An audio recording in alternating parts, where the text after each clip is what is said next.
In this video, I'll show you how to fix WhatsApp verification code problem. So if you're facing WhatsApp OTP code not coming to your phone, then here's the easiest way to fix the problem. But before that, if you're new to this channel, please give it a thumbs up and subscribe to my channel because it really helps me out.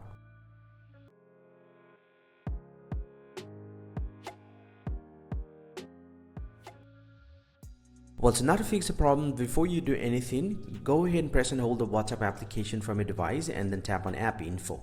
Once you're here inside the WhatsApp app info, just need to scroll down, tap on app permissions, and from here just need to make sure that you have allowed all the permissions for WhatsApp. So you'll get to see I have allowed the camera, files, location, microphone and phone, but not allowed section call logs, contact and SMS. So you just need to allow all this option. First I'm going to tap on call log and I'm going to allow, and I'm going to do it for the contact as well and also for the SMS.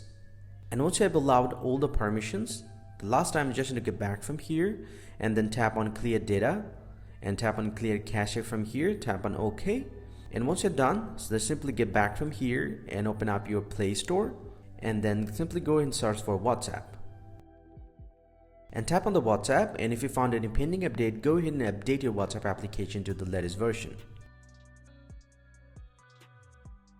And once you have updated your app, go ahead and log into your WhatsApp account again, and most likely your problem is going to be solved and the WhatsApp OTP code will be coming into your phone directly.